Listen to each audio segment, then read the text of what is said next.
तो मूवी शुरू होती है उत्तराखंड के एक शहर देवीपुर को दिखाते हुए, जहां पर हम कुछ लोगों को पैराग्लाइडिंग करते हुए नोटिस करते हैं, जिसमें से एक कपल का जो हार्नेस है वो अटक जाता है और वो तेजी से ब्रिज की तरफ नीचे गिरने लगते हैं। उन्हें बचाने की जद्दोजहद चालू हो जाती है। पायलट वो ब्रिज के नीचे ही अटक जाते हैं। इतने में ही वहाँ पर मीडिया और पुलिस भी आ चुकी थी, मतलब यहाँ पर और भी कुछ बड़ी गड़बड़ थी। अब तभी हम विद्या ज्योति नाम की पुलिस ऑफिसर को देखते हैं, जो कि मौके पर आकर सब कुछ संभालती है। दूसरी ओर उस कपल को ऊपर से नीचे भी लाया जाता है, जहां पर हस्बैंड का नाम ध्रुव था और पुलिस वाले उसे अपनी वैन में ले जाते हैं। वहीं उसकी वाइफ सौम्या को विद्या संभालती है। इन दोनों को पुलिस स्टेशन लाया जाता है, जहां पर विद्या सौम्या से बात करती है और वो साफ कह देती है कि उसके पति ध्रुव सूद ने उसे जान से मारने की कोशिश करी थी। वहीं ध्रुव चिल्ला चिल्ला कर यही बोलता रहता है कि वो ऐसा क्यों करेगा और ये सब वो झूठ बोल रही है। अब यहाँ पर हम विद्या को परेशानी वाली सोच में पड़ता हुआ देख पाते हैं, जिसके साथ ही कहानी 3 महीने पहले जाती है कि ये सब कैसे हुआ था और आखिर इन सब की शुरुआत कैसे हुई थी। अब कहानी विद्या से ही शुरू होती है, जिसका कुछ महीने पहले ही देवीपुर में ट्रांसफर हुआ था। उसकी माँ की 1 महीने पहले ही मृत्यु हो चुकी है और यहाँ पर वो ट्रॉमा वगैरह में नहीं है, नॉर्मल जिंदगी जी रही है, अपने ड्यूटी को कंप्लीट करती है। उसका प्रमोशन अटका पड़ा है क्योंकि वो कुछ ज्यादा ही ईमानदार है। साथ ही साथ उसने लॉ भी कर रखा है और वो इन चीजों को ही चेस कर रही है, मतलब कि उसकी जिंदगी ठीक ठाक ही चल रही थी। अब वो थोड़ी सी बबली सी मोफट सी लेडी है, जिसे गुस्सा काफी ज्यादा आता है और उसके मंगेतर ने उसकी माँ के एक्सपायर होने के बस 3 दिन बाद ही उससे शादी तोड़ दी थी, जिसके सर पर उसने पानी का मटका फोड़ दिया था।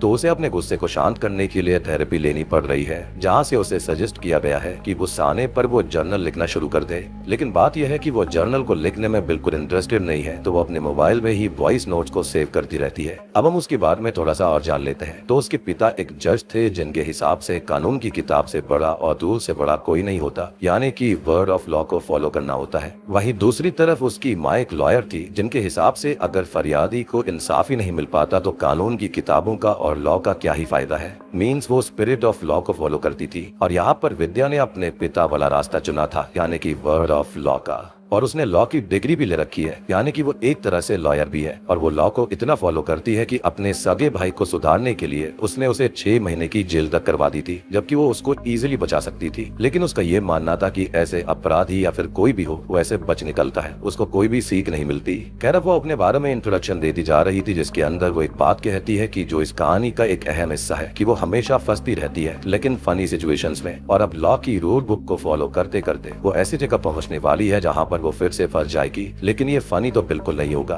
तो पुलिस स्टेशन में कंप्लेंट आती है कि किसी के घर के अंदर मारपीट की आवाजें आ रही हैं। अब विद्या का कांस्टेबल कटोच उसको टरकाने की कोशिश करता है, लेकिन विद्या वहां जाकर चेक करने के लिए बोलती है, जिस पर वो ये कहता है कि ये घर का मामला है मैडम, मियां बीवी का झगड़ा है और वो कुछ भी करे कंप्लेन नहीं करेंगे। ऊपर से बीवी अपने हस्बैंड को ही डिफेंड करेगी और यहाँ पर यही होता है। लेकिन विद्या लॉ को फॉलो करती है, तो वो चेक करने के लिए चली जाती है। वो उस घर पर पहुंचती है जहाँ पर एक लेडी, जिनको माझी कहा जाता है, वो डोर को ओपन करती है और पीछे से सौम्या सूद आती है, जिसके सर पर कुछ चोट लगी हुई थी। विद्या उनसे कहती है कि यहाँ से मारपीट की आवाज आई है, तो क्या ये सब सही है? जिस पर सौम्या कहती है कि ऐसा कुछ नहीं है, सब कुछ ठीक है, यहाँ पर कोई भी मारपीट नहीं होती और उन्हें कुछ भी नहीं हुआ है, उन्हें कोई हेल्प नहीं चाहिए। और यही बात कटोच ने भी कही थी। अब विद्या का एक्सपीरियंस इतना तो बता देता है कि दिक्कत तो है, लेकिन सौम्या मानेगी नहीं, तो वो कुछ भी नहीं कर सकती थी, तो वो वापस लौट जाती है। अब अगले दिन वो कटोच से मिलती है, दोनों थोड़ी बहुत बात करते हैं और उन्हें एक जगह झगड़े की खबर मिलती है, जिसे वो चेक करने जाते हैं। तो ये झगड़ा ध्रुव सूद के एडवेंचर स्पोर्ट्स फैसिलिटी पर हो रहा था, जिसे ध्रुव आराम से हैंडल भी कर लेता है और ये उसका इंट्रोडक्शन शॉट था। और अब इसके चलते ही हमें और कांस्टेबल से विद्या को उसके बारे में जानने के लिए मिलता है। तो वो एक बहुत ही अमीर परिवार से बिलोंग करता है, थोड़ा सा जिद्दी, थोड़ा बिगड़ा हुआ और गुस्से वाला, लेकिन चार्मिंग लड़का है, जिसके पास पैसों की कोई भी कमी नहीं है और 200-250 करोड़ की वो बिजनेस पास्ट में कर चुका है और अब हरियाणा से यहाँ आकर पैराग्लाइडिंग जैसे एडवेंचर स्पोर्ट्स के बिजनेस को कर रहा है। कटोच ये बताता है कि सौम्या उसकी ही बीवी है, जो कि पास के ही स्कूल में डांस टीचर है और विद्या उसके बारे में थोड़ा बहुत पता करने के इरादे से उसे देखने भी जाती है। अब वो उसे स्कूल देखने जाती है, जहाँ पर हम उसकी चाल से ही समझ पाते हैं कि उसके साथ चीजें गलत चल रही हैं। खैर, वो उसको फॉलो करते हुए उसकी शॉप तक आ गई थी, जहाँ पर सौम्या उसे सामान दिखाने लगती है और आज वो बड़े अच्छे से बात कर रही थी। साथ ही साथ उसके सर की चोट भी गायब थी, जिसको देखकर वो काफी शॉक सी हो जाती है। अब सौम्या बाकी सामान लेने अंदर जाती है और दूसरी साइड से आकर उस पर गुस्सा करने लगती है कि वो कल घर आई थी और आज यहाँ पर भी आ गई और अब तभी उसके सर पर चोट वापस आ गई थी, जिसको देखकर तो विद्या का दिमाग चकराने लगता है कि तभी दूसरी सौम्या भी वहाँ पर आ जाती है और असल में ये दोनों बहनें हैं यानी कि ट्विंस हैं। विद्या का दिमाग ये देखकर बिल्कुल खराब हो चुका था और वो यहाँ से जल्दी से निकल जाती है, जो कि अपना वॉइस नोट रिकॉर्ड करती है कि उसे इस ट्विन मैटर में पढ़ना ही नहीं है। तो अगर सौम्या अपने पति से पिटना ही चाहती है तो वो पिटती रहे और उसे उससे या फिर उस बूढ़ी मारी से कोई मतलब नहीं है। लेकिन अब तक माँ जी पीछे से आकर उसे उसका रैबिट वापस करती है, जो कि वो शॉप के अंदर ही भूल गई थी, और कहती है कि कल रात उन्होंने ही पुलिस स्टेशन में कॉल करा था, इसको कटोश ने टरका दिया था। वो आगे कहती है कि सौम्या को विद्या की जरूरत है क्योंकि वो कभी अपने पति के खिलाफ कुछ नहीं बोलेगी। जिस पर विद्या पूछती है कि ऐसा क्यों, तो वो बताती है कि वो अपनी बहन से हार नहीं सकती। अब तभी हम इनका फ्लैशबैक देख पाते हैं तो माँ जी असल में एज अ केयर टेकर इनके घर पर आई थी जब सौम्या और उसकी ट्विन सिस्टर शैली खाली 5 साल की थी, यानी कि जो दूसरी बिल्कुल सही सलामत थी उसकी बहन का नाम शैली था।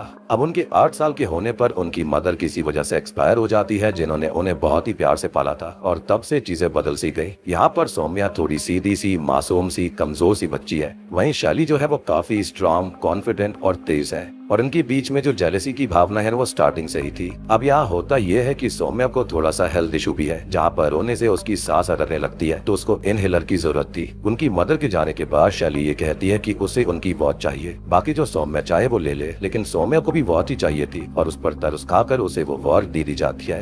अब धीरे धीरे और चीजें होने लगती है, कभी स्कूल के लिए, कभी चोटी बनवाना, और ये सब चीजें शैली बार बार बीच में आया करती थी। अब जो माँ जी थी वो भी सौम्या के थोड़ी ज्यादा क्लोज थी, क्योंकि वो उनको अम्मा कहने लगी थी, क्योंकि वो उनको अपनी माँ ही मानने लगी, और ऐसे ही करते करते चीजें बदलती चली गई। जिस वक्त पर दोनों बहनों को साथ में बड़ा होना चाहिए था, प्यार से रहना चाहिए था, उस वक्त पर वो दोनों ही एक दूसरे की दुश्मन बन गई थी। स्पेशली यहाँ पर शैली को सौम्या से काफी ज्यादा जेलसी थी। कभी शैली फ्रस्ट्रेट होकर उस पर गुस्सा करती तो कभी उसके बाल काट देती, और उसके बढ़ते गुस्से और हेट को कंट्रोल करने के लिए उनके पिता ने शैली को हॉस्टल भेज दिया था। कुछ ही वक्त बाद उनके पिता भी खत्म हो गए थे और सौम्या की हालत और बिगड़ती गई। सांस की बीमारी, हाइट से डर लगना और भी बहुत सारी दिक्कत उसको थी। अब शैली अपने पिता के खत्म होने के बाद काफी ज्यादा इफेक्ट हुई थी, जिसके चलते उसने घर आना तक छोड़ दिया था। वो अब कभी घर नहीं आया करती। उसने पूरा बचपन टीनेज हॉस्टल में ही गुजारा था, और अब इन दोनों बहनों के बीच दूरियां बढ़ती ही चली गई और शैली की नफरत और भी ज्यादा बढ़ गई। अब करीबन 1 साल पहले शैली घर वापस आई थी और उसके साथ आया एक तूफान। उस दौरान सौम्या ध्रुव के एडवेंचर स्पोर्ट्स में जाती है, जहाँ पर वो उसे पैराग्लाइडिंग कराता है। उसे हाइट से डर लगता था, लेकिन वो उसको समझाता है, संभालता है, पैम्पर भी करता है, जो कि सौम्या को काफी अच्छा लगा। और पैराग्लाइडिंग करते वक्त सौम्या को अपनी माँ की याद आती है, क्योंकि ध्रुव के साथ उसे वैसा ही फील हो रहा था, और ध्रुव की वजह से ये पॉसिबल हो पाया, तो उसके मन में उसके लिए फीलिंग्स डेवलप हो जाती है। वो दोनों अब अक्सर मिलने लगते हैं, साथ समय बिताने लगते हैं, जिस दरमियान वो उससे प्यार करने लगी और वो भी उसको पसंद करने लगा था।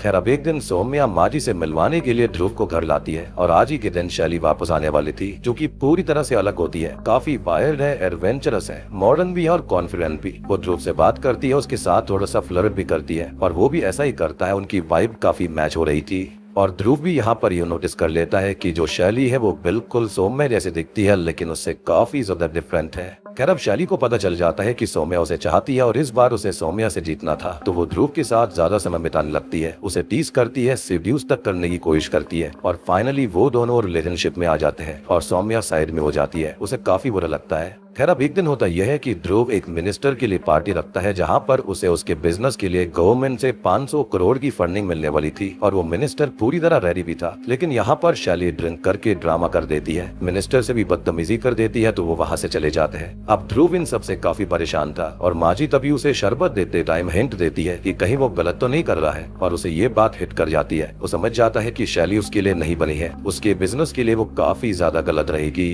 बेसिकली शैली का जो बर्ताव था ना, वो काफी ज्यादा बचकाना और काफी ज्यादा इग्नोरेंस था। एनीवेज अब अगले सीन में ध्रुव के पिता उसे बहुत ही ज्यादा डांटते हैं, गालियां तक देते हैं, क्योंकि वो मिनिस्टर जो कि अप्रूवल लेने आए थे अब डील को रोक देते हैं। उसके पिता उससे कहते हैं कि या तो वो एक अच्छी लड़की से शादी करके सुधर जाए, या फिर उसके हाथ से सब कुछ निकल जाएगा। इनफैक्ट वो उसकी पॉकेट मनी तक को भी रोक देंगे, जिसके चलते ध्रुव को काफी ज्यादा गुस्सा आता है, और हम नोटिस कर पाते हैं कि वो कितना गुस्से वाला इंसान है। खैर वो अगले ही दिन सौम्या से बात करता है और उसे शादी के लिए प्रपोज तक कर देता है, जिससे वो बहुत ही ज्यादा खुश थी, और ये चीज और ये हार शैली को फिर से बहुत ही ज्यादा इफेक्ट करती है। वो उससे ये कहती है कि वो सब झेल सकती थी, बस सौम्या से हारना नहीं चाहती थी, और ध्रुव को ये नहीं करना चाहिए था। अब आगे ध्रुव और सौम्या की शादी हो जाती है, और शैली का गुस्सा बढ़ता चला जाता है, क्योंकि 2 लोगों में प्यार होता है, 3 में जंग होती है, और इस जंग को शैली बहुत ही ज्यादा सीरियसली ले रही थी। वो इतनी आसानी से हार नहीं मानने वाली थी। वो रिसेप्शन वाले दिन सौम्या के जैसे ही कपड़े पहनकर स्टेज पर आती है, जिससे कि सौम्या और परेशान हो जाती है, इनफैक्ट वो जो मिनिस्टर आया हुआ था वो भी वहाँ पर था और ये सब देखकर उसे भी काफी अजीब लगता है। इनफैक्ट सारे के सारे गेस्ट जो थे उन्हें भी बहुत ही अजीब लग रहा था कि कैसी बहनें अपनी बहन की शादी पर और रिसेप्शन पर ऐसा कर रही है। इनफैक्ट वो उनके हनीमून स्वीट रूम के अंदर भी चली जाती है और इससे सौम्या बहुत ही ज्यादा परेशान थी। वो दरवाजा ओपन करवाती है और शैली की हालत देखकर समझ आ जाता है कि वो कुछ करके आई है या फिर वो खाली उसे परेशान कर रही थी। वो उसे चुराने लगती है जिससे सौम्या कहती है कि अब उसकी शादी हो चुकी है तो वो ध्रुव से दूर रहे, लेकिन शैली का ऐसा कोई भी इरादा नहीं था। तो वो उसे साफ कहती है कि उसने ध्रुव को पा तो लिया है लेकिन क्या वो उसे संभाल पाएगी। और अब जाकर हमारे सामने आ चुकी है मूवी की टोटल गुड सौम्या और एक टोटल इविल शैली, जिनके बीच की जंग काफी कुछ तबाह करने वाली थी।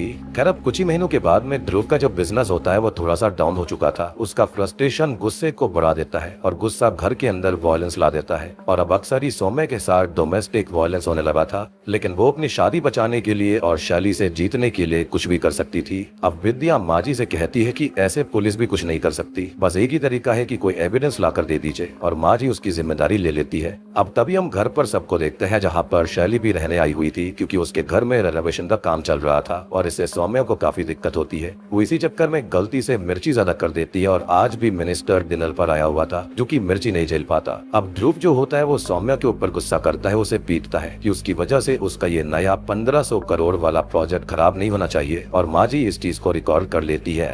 यानी कि एक बहन की वजह से 500 करोड़ चले गए थे और दूसरी की वजह से 1500 करोड़। अब अगले दिन सौम्या विद्या को हॉस्पिटल के बाहर मिलती है जहां पर उसे साफ दिख जाता है कि सौम्या के साथ कितना गलत होता है। वो उससे कहती भी है कि उसे कंप्लेन करनी चाहिए लेकिन सौम्या यही कहती है कि उसका पति उसे बहुत प्यार करता है और लोगों को काली गलत चीज दिखती है। नेक्स्ट डे अब ध्रुव सौम्या के साथ पुलिस स्टेशन आकर विद्या को धमकी देकर जाता है कि वो उससे दूर रहे, नहीं तो उसके लिए अच्छा नहीं होगा। खैर अब तभी हम ध्रुव और सौम्या की जिंदगी घर पर देख पाते हैं जहाँ पर चीजें थोड़ी सी मेस्ड अप थी। लाइक वो गुस्सा आने पर वायलेंट हो जाया करता था लेकिन वैसे उसके साथ काफी प्यार मस्ती और रोमांस करता रहता। शैली भी यही होती है लेकिन माजी उसे वहाँ से भगाने के चक्कर में थी, लेकिन वो अपने अलग ही काम में लगी हुई होती है। कभी वो ध्रुव को टीज करती, कभी उसके रूम के बाथरूम में नहाने चली जाती और इन चीजों से सौम्या की टेंशन बढ़ती जाती है। अब ध्रुव जो होता है वो पार्टी के अंदर भी सौम्या के बारे में कहता है कि वो ड्रिंक नहीं करती, काफी बोरिंग है और ये चीज उसे अच्छी नहीं लगती क्योंकि ऐसे वो डायरेक्टली शैली से कंपेयर होती है और वो भी डाउनग्रेड होकर। वो शैली पर गुस्सा करती है और उसे घर से जाने के लिए बोल देती है। अगले दिन हम ध्रुव को बिजनेस के सिलसिले में एक हफ्ते के लिए बाहर जाने की तैयारी करता हुआ देखते हैं और यहाँ पर सौम्या बच्चे की डिमांड करती है लेकिन वो बच्चे के नाम से ही चुरी आता है। उनके बीच थोड़ी सी बहस हो जाती है जिसके अंदर वो ये बोल देता है कि उससे बेटर तो शैली है, लेकिन जो सौम्या होती है वो ये कह देती है कि तो उसे शैली से ही शादी कर लेनी चाहिए थी,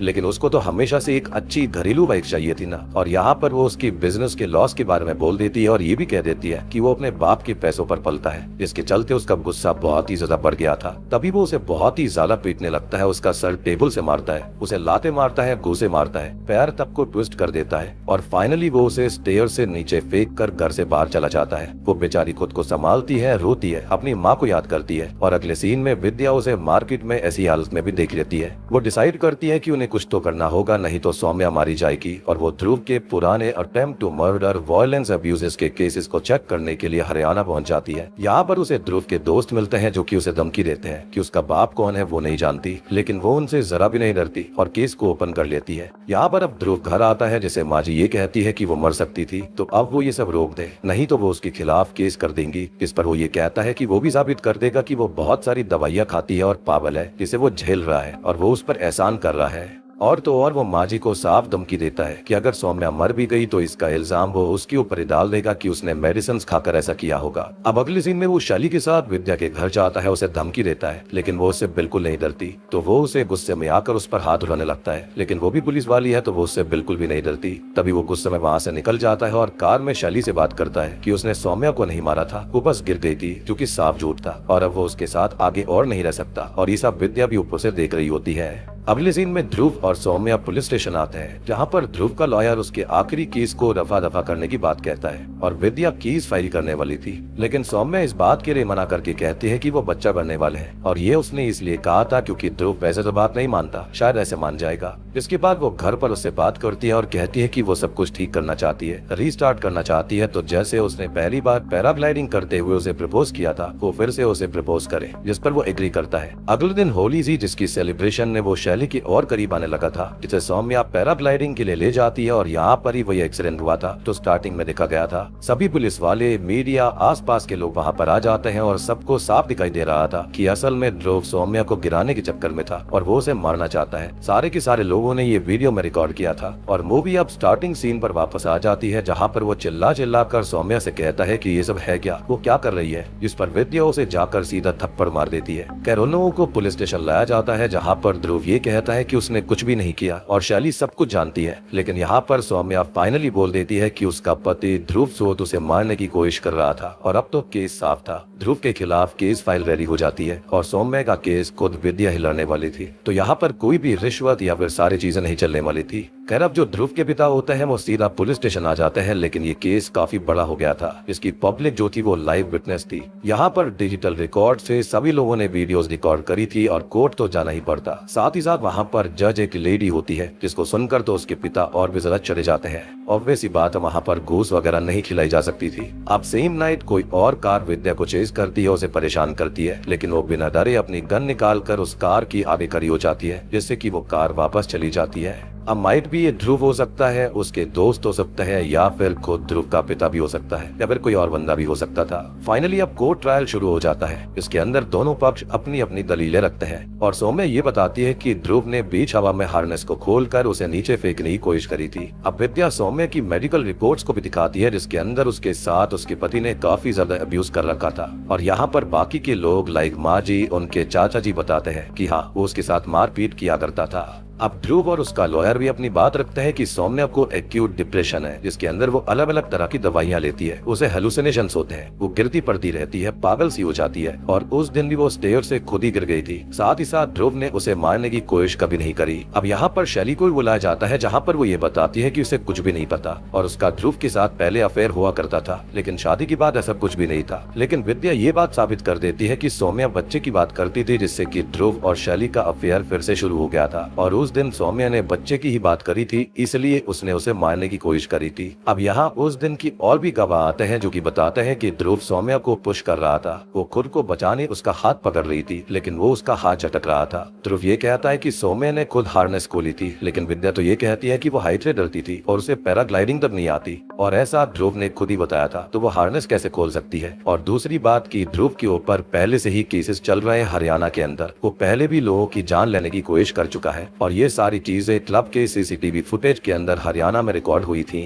अब जो ध्रुव होता है वो अपनी ही बातों में फंस गया था। सभी गवाहों, सबूतों और दलीलों को मद्देनजर रखते हुए जज ध्रुव को गिल्टी पाती है और फाइनली उसे डोमेस्टिक वायलेंस और अटेम्प्ट टू मर्डर के लिए 10+3 साल की सजा सुना देती है। अब इस जीत से विद्या बहुत खुश थी और सौम्या अब फाइनली बच गई थी। लेकिन यहाँ पर शैली और सौम्या के बीच नजरों का कोई इशारा होता है, एक क्रीपी सी स्माइल होती है, जिसको विद्या देख लेती है और उसके दिमाग में कुछ खटक जाता है कि यहाँ पर कुछ तो गलत हुआ है। अब शाम को पुलिस स्टेशन में विद्या को सभी बधाई देते हैं और यहाँ उसका कांस्टेबल उससे कहता है कि बड़ी बात है कि उसने इतना उलझा वो केस इतनी आसानी से जीत लिया, क्लोज भी कर दिया। और ये बात उसके दिमाग में क्लिक हो जाती है कि वो इतनी आसानी से जीत कैसे गई, क्या कुछ ऐसा भी है जो कि वो देख ही नहीं पाए। उसे साफ समझ आ जाता है कि एक घूमी हुई कहानी सुनाकर, अलग सबूत दिखाकर और सच को झूठ बनाकर ध्रुव को अंदर भिजवा दिया गया है। वो ठान लेती है कि वो ऐसे नहीं रुकेगी और सच्चाई जानकर रहेगी। वो केस को फिर से स्टडी करती है और Holi party location, paragliding point तक की सारी सीसीटीवी फुटेज मंगवाती है। वो उस परिवार पर नजर भी रखती है और एक दिन शैली से भी मिलती है, जो कि सौम्या की साइड लेती है, जिससे उसे कंफर्म हो जाता है कि उन दोनों बहनों के बीच इतनी नफरत भी नहीं है जितनी बताई गई थी। हम शैली को परेशान देख पाते हैं, जो कि मारी से पूछती है कि क्या उसने सही किया और हम एक फ्लैशबैक देखते हैं तो सौम्या इस डोमेस्टिक अब्यूज से टूट गई थी। उसकी माँ के ऊपर भी उसके पिता डोमेस्टिक वायलेंस किया करते थे, जो देखते देखते वो बड़ी हुई थी और ऐसे ही एक दिन उसकी माँ उसी की वजह से खत्म हो गई। अब इस चीज का ट्रॉमा उसके अंदर था, जो कि अब ट्रिगर होकर बाहर आ चुका था, जिसके अंदर वो खुद को अपनी माँ के रूप में इमेजिन करने लगी, जो कि तब खत्म हो गई थी और अब वो भी अपने पति के हाथों मारी जाएगी। अब शैली अपनी बहन की इस हालत को देखकर बहुत दुखी हो जाती है, उसे काफी धक्का लगता है। वो बहुत ही ज्यादा दुखी थी, इसलिए उसने उसका साथ दिया और उसे उसके दर्द से बाहर निकाल कर मरने से बचा लिया।